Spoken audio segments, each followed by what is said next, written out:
Yes, welcome back, Spice Diana Mkulikeyo Ababeredo Omwami Mugisha Richard from the B2Cs, and may her soul continue resting in perfect internal peace. Tusabira nyo buli muntu bambi afiridwako omuntu we nga ofiridwako your loved one during this pandemic. No banga tafude COVID-19 obanga inebira byafude, because right now by the omuntu afatu batumanyira still COVID, because it's the dangerous virus that is happening right now. So let's pray for all those people that are hurting. It's really so sad. Nera bagamba fira malawana zino bana malana bayo. And so besides all that, we happen to meet Mr. Update, who no longer updates us. We are happy to update you. Mr. Update Segirinya Muhammad, MP Wakawempe North. And was MP Wakawempe North. So after that long time where Chitalia Netugamba yi, Mr. Update Yalagawa, where is he? He's supposed to be updating us about Kampala, updating us about the virus. So Manyi ulikasera ngateka wali akasimo. Now ndiwano ndimomoto kaka timulaba COVID.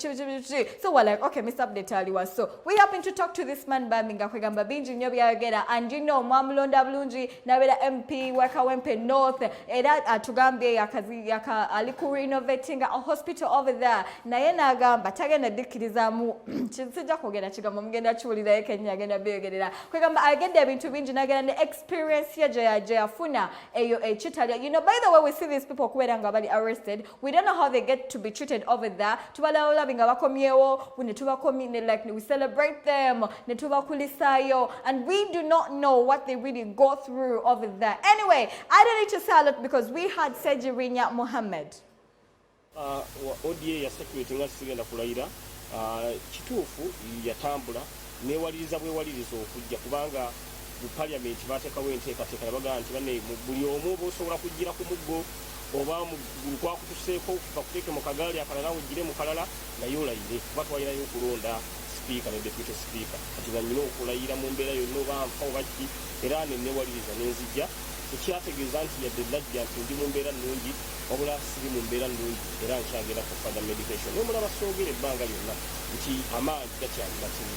Segirinya muzimumanyi oweta si Segirinya nayogera ono mulala wabula lwakuba nti ebikolwa byange bino sigala nga bitambula nsobola kimulengere mu mujja constituency negitudde kubanga nyina tiimu etambuza emirimu gya constituency obulungi wabula olwokuba nti obulamu nalaba nga bugenda wabula olwotuuka mu mbeera nolaba nga obulamu bugenda bwonziza mu tole n'amazima gasobola okumpitamu kubanga abasawo bannayirobi esikiiko sibawulengeza kidoza kubeera nga bankanika ne bantuusa ku kino era we natuuka ne ndaba nga obulamu bugenda neddaame nendikola nendikwasa omudokita wange eno lyankolako Dr. Kenneth nayirobi esikiiko nemugaa nti yonna afudde eddaame eryo yejja okuwa abafamire yange kuganga ndaba obulamu bugenda kukola amaziga gajja nenkaaba saakaaba nti ki naye nakaaba olw'obulumi bwe nagenda ku mutima gwange nolwekyo abankola kino kyebankola sibamanyi naye ekyankaabya ngamba nti bw'obanga wakinkola lwakiko Katonda akusasule kati simanyi yakinkola lwakiko yakinkola lwaki